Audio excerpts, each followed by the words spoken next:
Dans l'actualité de ce 13 décembre, le CODEMPP, collectif des organisations démocratiques de masse et de partis politiques, note une avancée significative dans le dossier assassinat Norbert Zongo. À l'occasion de la commémoration du 24e anniversaire du drame de Sapui, Chrysogones Zougmouré et ses camarades espèrent le jugement en 2023. Et puis, les jours fériés sont des jours où l'administration publique ne fonctionne pas ou fonctionne à minima. Et les jours fériés, on en compte plus d'une dizaine au Burkina Faso. Face à cette multitude de jours chômés, on se demande alors de savoir quel peut être l'impact sur l'économie nationale. Élément de réponse dans ce journal.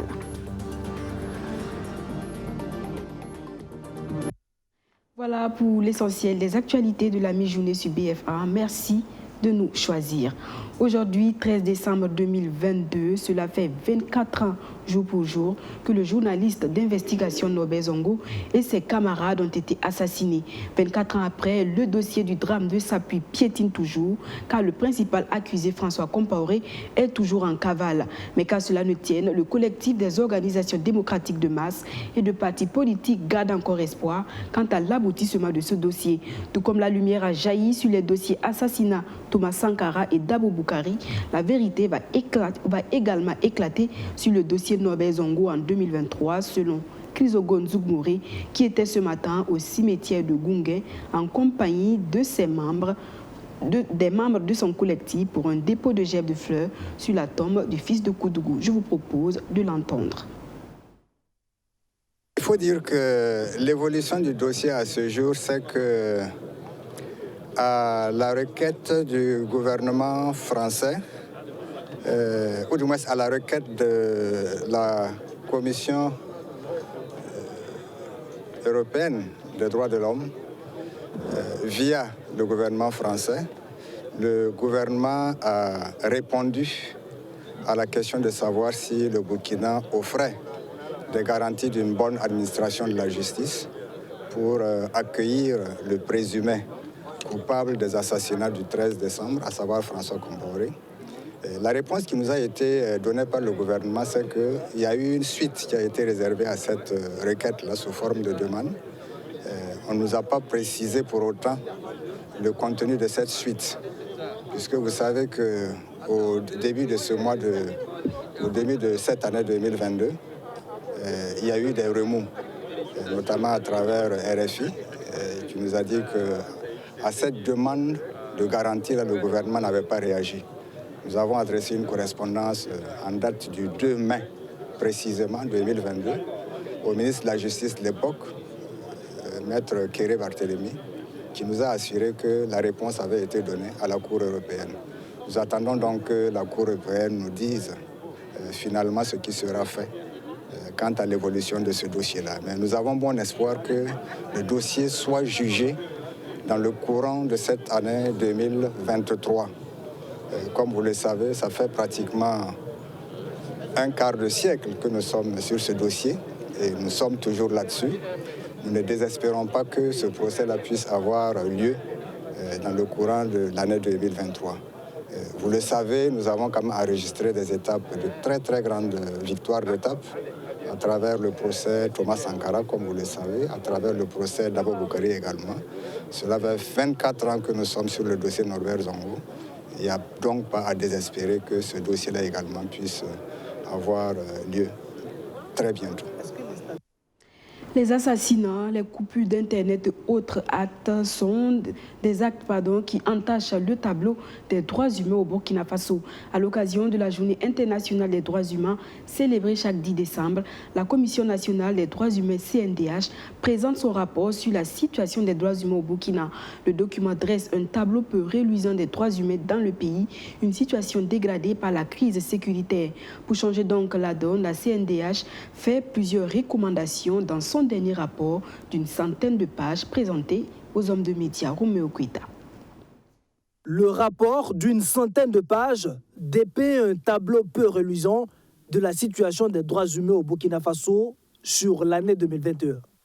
Les cas les plus documentés de violation de droits sont liés avec la lutte contre le terrorisme.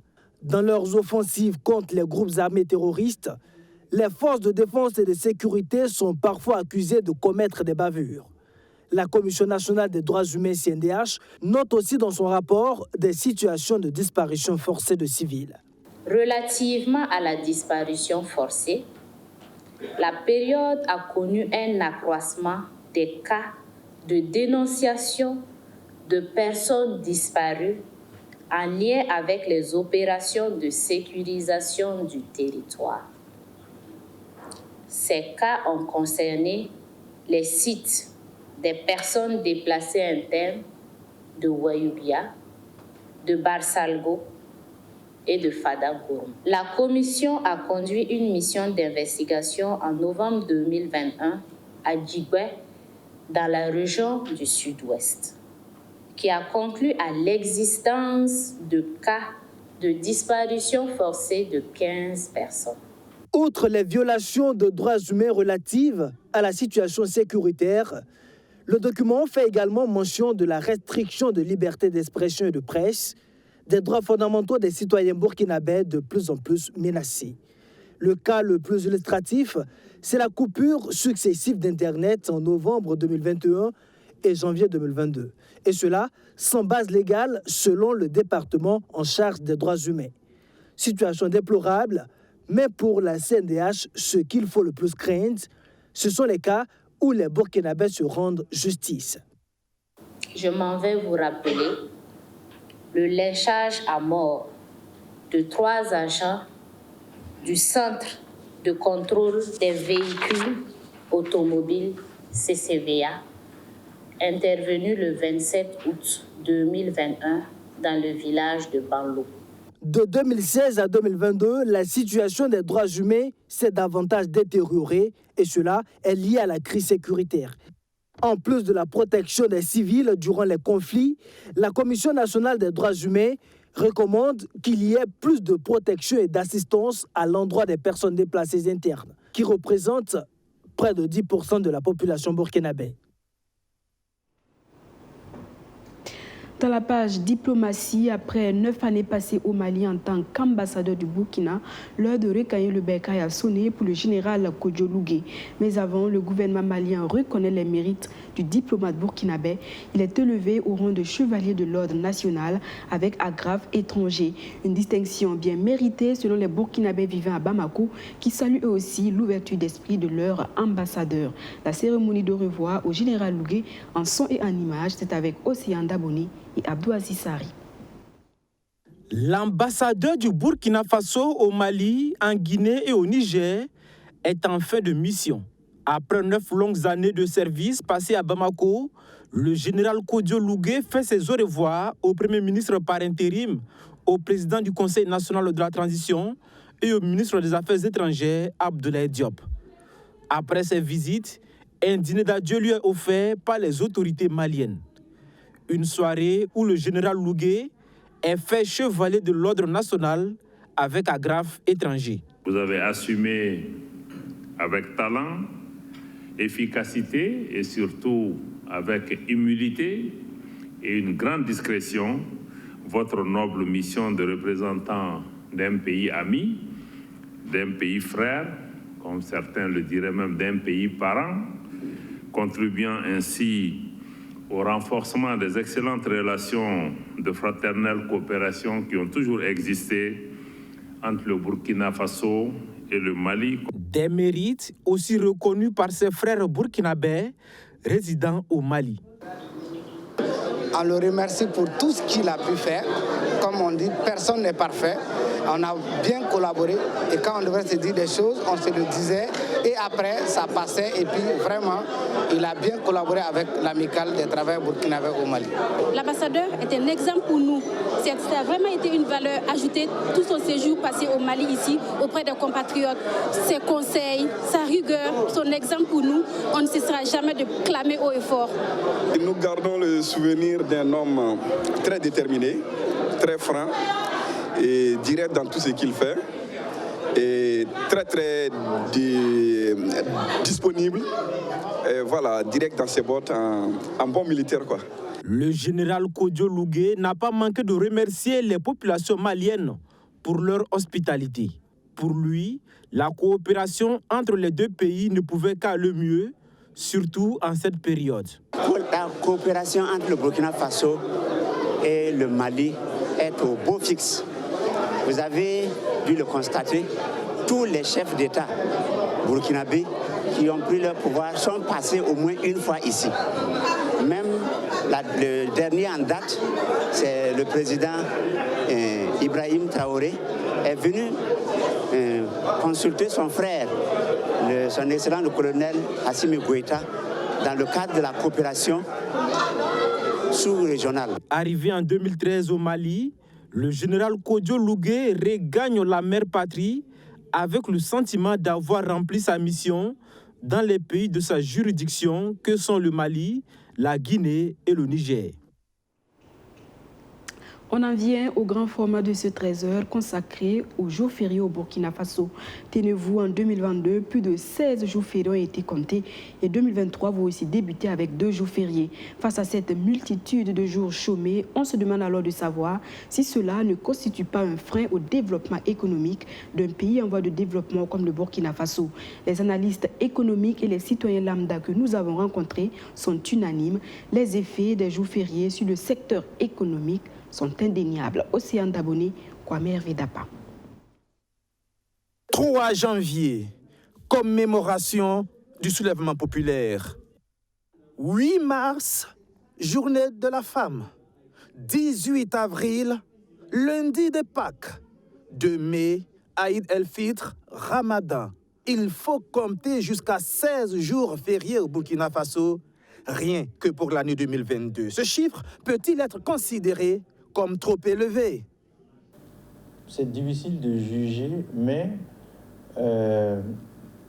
pour des pays en voie de développement, quand on compare, souvent, on a plus de fériés que certains pays développés.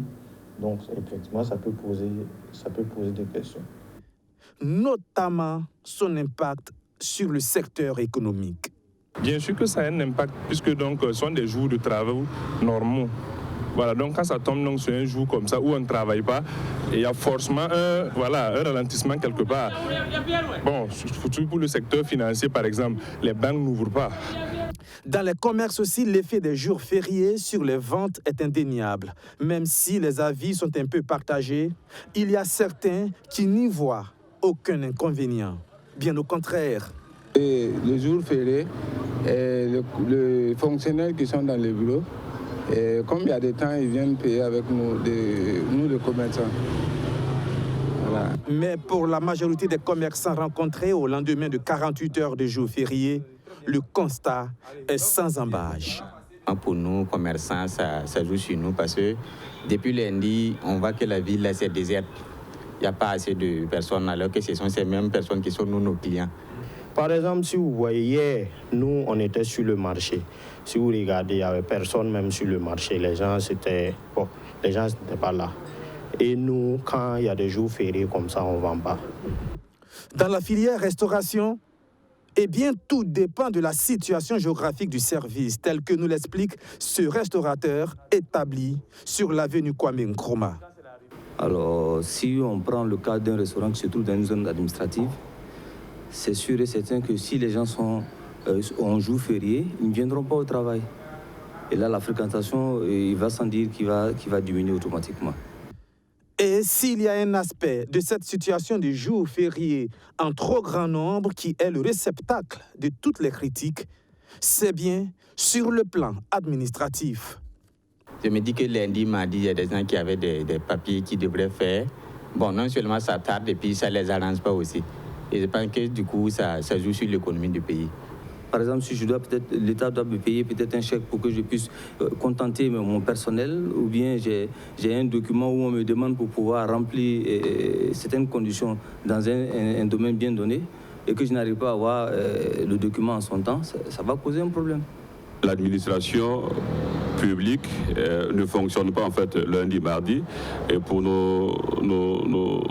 certains de nos dossiers, c'est bloqué. Il faut carrément attendre aujourd'hui pour pouvoir démarrer. Et c'est même pas évident en fait de trouver tout le monde dans les services. Parallèlement à tous ces griefs, il existe aussi ce qu'il convient d'appeler une économie de jours fériés. Le long week-end, les gens voyagent. une bonne partie des gens, voilà, ils vont se retrouver en famille, donc ça fait des transports supplémentaires, ça fait des hôtels, et il y en a qui vont comment on appelle ça, en pique-nique ou dans les auberges pour se reposer.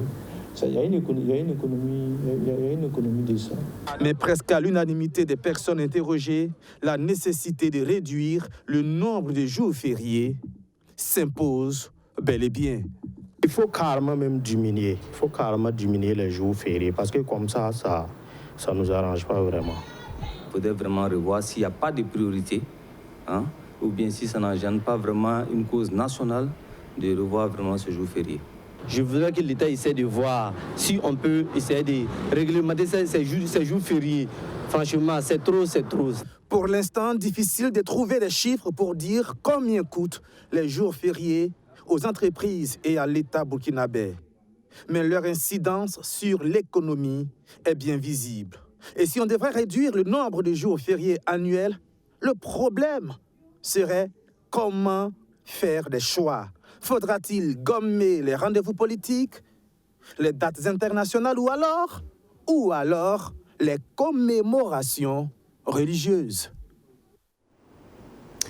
Dans la chronique économie de cette semaine, Archimède Boy s'est intéressé au fonds minier de développement local. Ce fonds, reparti annuellement chaque semestre, vise à financer le développement des communes du Burkina Faso, particulièrement celles abritant des sites miniers. 22 milliards de francs CFA, c'est la somme reçue à la date du 30 juin 2022 par les collectivités territoriales. Plus de 22 milliards de francs CFA collectés lors de la 7e répartition du Fonds minier de développement local, selon l'ONG ORCAD, l'Organisation pour le renforcement des capacités de développement. Cette manne récoltée à la date du 30 juin 2022 est repartie entre les communes et conseils régionaux du pays, avec une priorité accordée aux zones abritant des sites miniers. Ce montant est légèrement inférieur à celui de la 6e répartition, estimé à plus de 25 milliards de francs CFA, et représente la moitié du montant total à recouvrer, chiffré à plus de 42 milliards de francs CFA. Réticente au départ, aujourd'hui, la majorité des entreprises minières adhèrent à cette collecte, rassure Jonas Yen, le directeur des programmes de l'ONG ORCAD. À un moment donné, il y a un groupe minier qui était réticent à payer sa contribution au Fonds minier de développement local, mais à ce jour, il n'y a plus de sociétés minières qui ne contribuent pas au Fonds minier de développement local. Toutes les sociétés minières y contribuent. Bien entendu, celles pour des raisons de sécurité ont suspendu leurs activités, ne pourront pas contribuer jusqu'à la reprise de leur activité de production. Depuis sa création en 2019, ce fonds est alimenté d'une part par l'État sur la base des 20% de royalties payées par des projets miniers. D'autre part, par les projets miniers et les sociétés de carrière sur la base de 1% de leur chiffre d'affaires mensuel. Tout cet argent est destiné à financer le développement de plusieurs communes du Burkina Faso et c'est là que les populations doivent veiller au grain, selon Jonas Yen. Autant que nous sommes au Burkina, il n'y a pas une seule personne dont la commune ne reçoit pas l'argent de ce fonds-là. Donc nous devrons tous chercher à comprendre combien sa commune a perçu du Fonds minier de développement local, qu'est-ce qu'on en a fait. Nous devons tous ensemble suivre. Cette veille citoyenne s'impose car selon lui, au niveau des collectivités territoriales, l'esprit de redevabilité n'est pas au rendez-vous. Parce que le code minier oblige les communes, toutes les communes sans exception, tous les conseils régionaux sans exception, à transmettre au niveau du ministère des Mines le rapport de l'utilisation des ressources du fonds minier quand on les reverse. À ce niveau, le taux de transmission de rapport est très faible. De 2019 à 2022, plus de 140 milliards de francs CFA ont été récoltés au titre de ce fonds et repartis entre 351 communes et 13 conseils régionaux du pays. Pour la prochaine répartition, le directeur des programmes de l'ONG ORCAD espère plus de 150 milliards de francs CFA. Solidarité à présent avec ce geste de l'association des anciens étudiants de l'Université libre du Burkina envers les déplacés internes de Marcoussis, afin d'améliorer un tant soit peu les conditions de vie des 600 familles qui ont trouvé refuge dans l'arrondissement 9 de Ouagadougou. Cette association met à leur disposition des vivres et des non-vivres, de quoi redonner du sourire à ces personnes vulnérables qui n'ont qu'un seul souhait, le retour de la paix au Burkina Faso, afin qu'elles puissent regagner leur village d'origine. Justin Amonto. Une délégation de l'association des anciens étudiants de l'Université libre du Burkina en plein déchargement de vivres. Des vivres pour les déplacés internes de Titao qui ont trouvé refuge à Marcoussis, dans l'arrondissement 9 de Ouagadougou. Composé entre autres d'une tonne de riz, de l'huile, du savon, ce don vient améliorer les conditions de vie de ces personnes vulnérables. Quand nous voyons la composition du don d'aujourd'hui, cela ne peut que nous réjouir, car nous savons que nous aurons de quoi nous nourrir et nous vêtir pendant un bon moment. Nous disons merci aux donateurs et nous espérons que d'autres personnes feront le même geste. Nous disons merci aux donateurs. Ce don vient nous soulager énormément, car parmi nous, il y a certaines qui n'avaient rien pour nourrir les enfants. Ce geste va donc redonner du sourire aux tout-petits. Ce geste de solidarité envers les 6000 personnes vivant sur ce site de déplacés internes est un appel à soutenir ces personnes vulnérables qui restent des Burkinabés selon l'association des anciens étudiants de l'ULB. Nous sommes aujourd'hui le 11 décembre. Jour donc anniversaire de l'indépendance du Burkina Faso. C'est pour dire simplement aux Burkinabés de tendre la main à leurs frères, à leurs sœurs qui sont donc en détresse. Il ne suffit pas d'avoir beaucoup d'argent, beaucoup de moyens pour être utile aux autres. Voilà, donc c'est pourquoi nous avons donc collecté ces dons-là pour donc venir les accompagner, leur dire que nous sommes avec eux. En tout cas, leur douleur, la souffrance qu'ils subissent, nous sommes de cœur avec eux et nous prions que la sécurité revienne, qu'ils puissent donc regagner leurs familles respectives. Des vivres pour soutenir les personnes déplacées internes, oui, mais le souhait des 600 familles sur ce site, c'est le retour de la paix au Burkina Faso, afin qu'elles puissent retrouver leur village d'origine et continuer leurs activités génératrices de revenus, nous confie le porte-parole de ces ressortissants de Titao dans le Loroum. L'association Être et Agir Utile, elle, s'engage dans la salubrité. Les membres de cette association, en compagnie des forces de défense et de sécurité, ont procédé hier au nettoyage de la cour de la direction de la culture et des arts de l'armée. Une action qui vise à briser les barrières entre FDS et population. L'ambiance, c'est avec Maxime Ilboudou. Un enfant qui prend exemple aux côtés de ses aînés pour œuvrer à l'assainissement du centre culturel et des arts des armées. Voici un acte de solidarité et de cohésion tant prôné par les autorités du pays. Munis de pelles, de balais et de brouettes, les membres de l'association Être et Agir Utile désherbent et donnent un autre visage à ce musée des armées. L'objectif de cette journée de salubrité civilo-militaire est de mieux rapprocher les populations des forces de défense et de sécurité dans ce contexte sécuritaire difficile que traverse le Burkina Faso. Cet espace, qui est l'espace également de promotion de l'art et de la culture, est l'espace où les militaires peuvent continuer à se donner encore de la joie, à s'encourager, mais aussi à repartir aux fondements qui ont fait l'armée burkinabé ces 60 dernières années. Et cela, c'est un espace où ils se ressourcent. Et pour nous, il était important d'apporter notre contribution à assainir cet espace-là, parce que cela également fait partie de l'engagement que nous avons pris il y a de cela quelques années déjà, à faire en sorte que les espaces publics soient les plus conviviaux possible. Pour ces jeunes, les activités liées aux travaux communs d'intérêt général traduisent leur engagement patriotique. L'initiative est saluée par le premier responsable du centre. Pour lui, elle amène chaque jeune à être utile à lui-même et à ses proches. L'union et travailler à renforcer le lien entre les FDS et la population, tout ça c'est d'actualité, partager, communier, parce que ça fait partie de l'appel général du président de la transition, chef de l'État, qui demande à une mobilisation générale, une cohérence, une union d'action, un engagement ferme pour cette lutte contre le terrorisme. Cette action de solidarité vise également à inviter les jeunes à faire une immersion dans les locaux du musée des armées, peu connu du grand public et qui expose l'évolution de l'armée coloniale à nos jours. Parce que beaucoup de gens, peut-être, ne savent même pas qu'il y a un musée. Beaucoup de gens, peut-être, c'est ouvert au public, mais beaucoup de gens ne viennent pas. C'est pour aussi inviter les jeunes, les populations à fréquenter le musée des armées, pour connaître l'histoire de notre armée, pour voir les différentes évolutions et surtout renforcer nos convictions. Parce que le musée, c'est là où il y a la vie d'une nation, c'est là où il y a des repères sur lesquels on peut s'appuyer pour avancer. L'association Être et Agir Utile est un regroupement de jeunes burkinabés dont l'objectif est de travailler au développement socio-économique du pays. L'ex de ma femme, c'est l'intitulé du nouveau long métrage du réalisateur Yacouba Napon, alias MCZ. L'ex de ma femme, c'est une histoire qui retrace l'histoire d'une femme qui a arraché le fiancé de sa meilleure amie à 2 semaines de leur mariage. Mais la briseuse de couple, comme on le dit, sera rattrapée par son passé.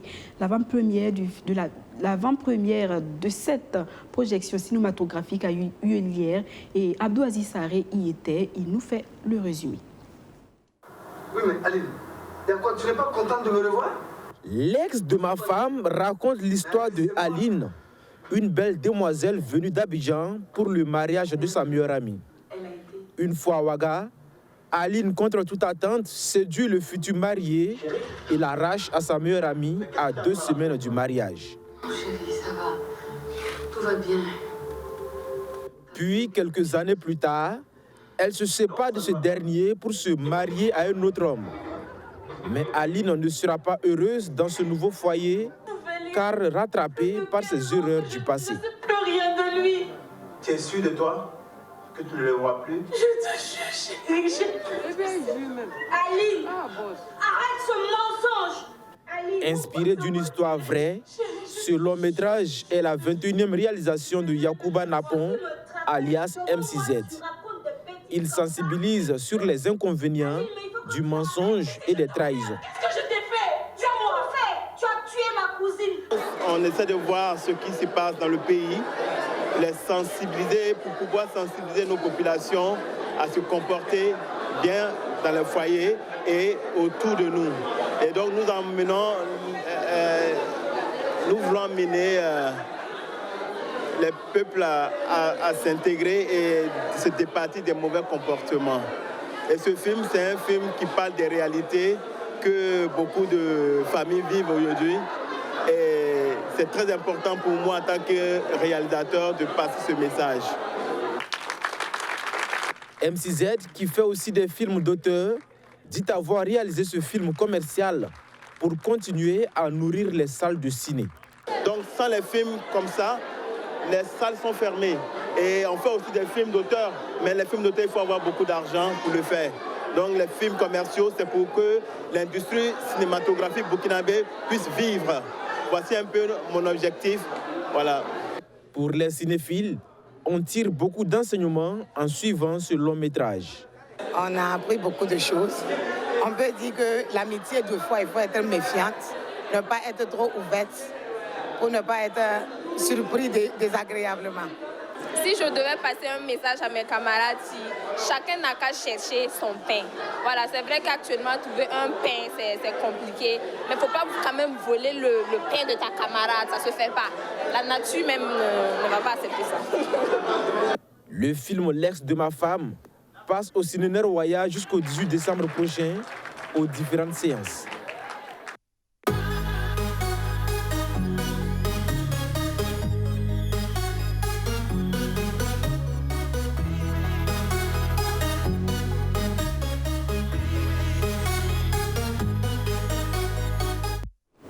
La première demi-finale de la Coupe du Monde Qatar 2022, c'est pour ce 13 décembre.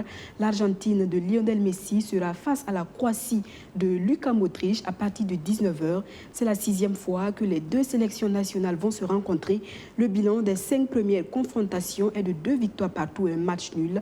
Au terme de ce match, une équipe décrochera le ticket pour la finale de dimanche 18 décembre. Madi Zongo et Abdou Aziz Saré. Argentine-Croatie n'est pas un véritable classique de la Coupe du Monde. L'Albiceleste est à sa 18e participation sur 22 phases finales contre 3 pour la Croatie indépendante depuis 1990. Finaliste de la première édition en 1930, l'Argentine a fait vivre au monde des moments inoubliables de football. Diego Armando Maradona a marqué en 1986 au Mexique ce qui est considéré comme le but du siècle face à l'Angleterre.